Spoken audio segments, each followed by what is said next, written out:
Always it seems it's about women. Yes, these impressions are taken from the same video series I used to narrate in the early 21st century with Neil Fawkes, the Lucifer series.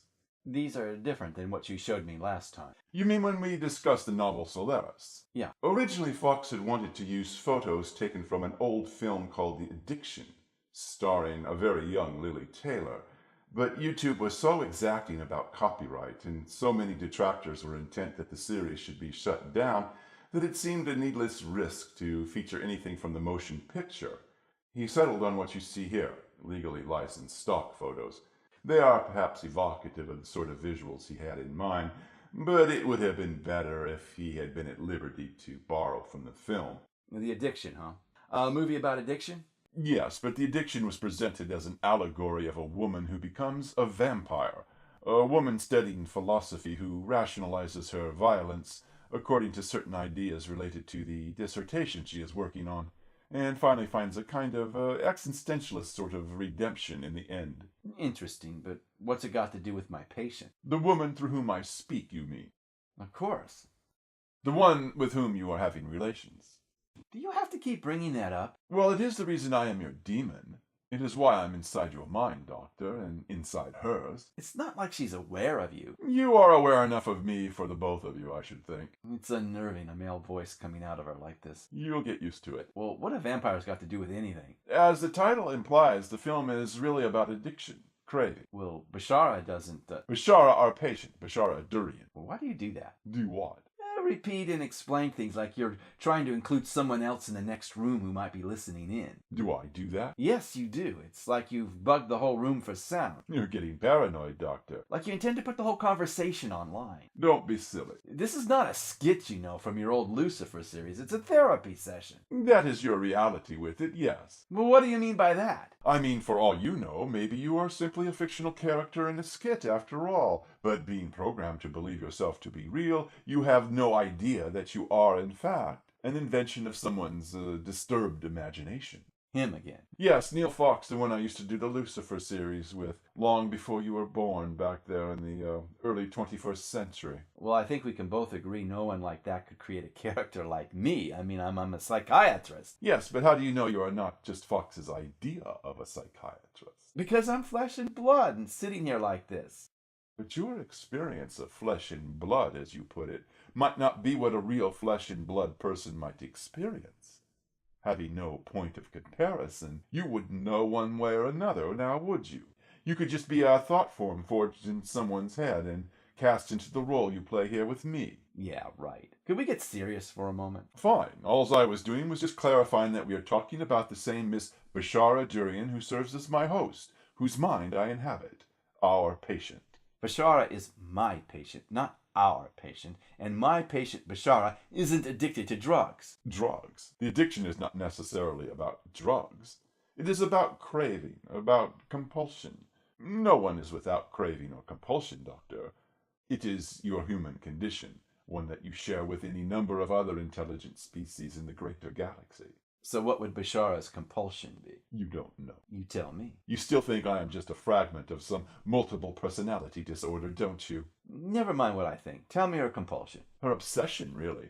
She has it bad, but then for it to be so obvious is actually not such a bad thing.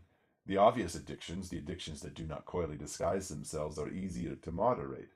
But of course, Bashara's obsession is obvious to everyone but her. What do you mean? Her consciousness thing? Yes, Doctor. Bashara is obsessed with the concept of higher consciousness. Consequently, the reality of actually experiencing higher consciousness eludes her at every turn. Most would take it as religious schizophrenia. Most would be wrong then. There is nothing essentially wrong with Bashara that is not wrong with anybody anywhere in the galaxy. Everyone has their own narrative insofar as everyone has their own descriptions that their perception is locked into. But I would say a thinking type like Bashara has a lot more going on with her own narrative, as you put it. She's always chewing over it in self-conscious ways that put people off. Indeed she does. You understand this about her as well as you do because you are as much a thinking type as she is. Nonetheless, everyone, thinking types and non-thinking types, lives and dies inside their own mental narrative, the sum of their descriptions and judgments and beliefs. In short, the aggregate that defines one's ego personality. It is only a question of what one does with one's narrative, you know. In Bashara's case, however, this question becomes treacherous because she hungers after higher consciousness. This is where your insight into her begins to fall short. The object of her narrative has very little meaning to you, while it means everything to her. Well, to sympathize too much with it is to be sucked into the narrative, and then there's no helping her out of it. How naive you are, Doctor. Helping her out of her narrative? How could you possibly help anyone out of their own narrative? You are merely endeavoring to change the subject with her, to get her narrative to focus on an object that does not put her as deep into her head as this one does, that's all. Yeah, even if I allow for what you're getting at, I still don't see the relevance of a vampire analogy. Vampires feed off the blood of the living. They have victims that become vampires in turn, the same as junkies breed more junkies by dealing or by encouraging others to shoot up. Bashara's obsession only limits herself. But you yourself said one must endeavor not to get too sucked into her narrative, did you not? Your very words. I said getting too sucked in would be pointless because then a person couldn't help her out of it or help her modify her narrative or whatever. Well, I must insist that a person who was to get too sucked into her narrative would get as lost as she is. In fact, it was a friend of hers who originally sucked Bashara into her current narrative, infecting her with it, and ever since, the memory of the euphoria that came with it has been reinforcing the same narrative deeper and deeper until there is nothing there but narrative.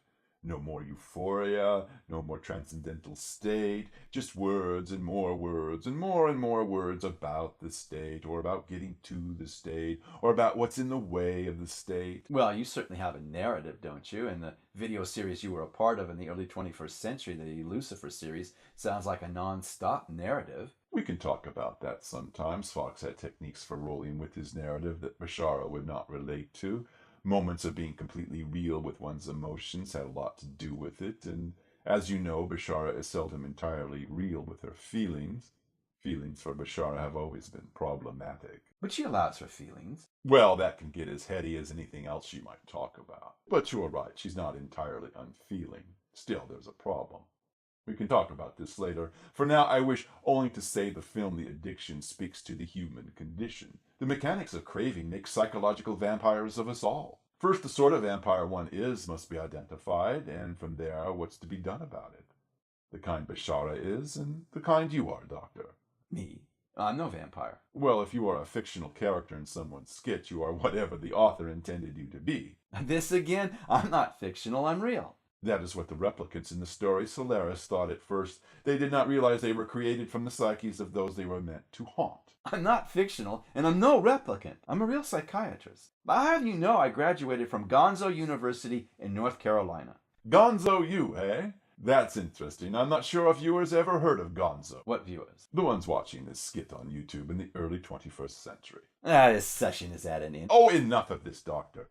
Surely you must realize you are the creation of Neil Fox, his intellectual property by U.S. law. Yeah, and who is Bashara? She, too, is a character who refuses to believe she is a thought form.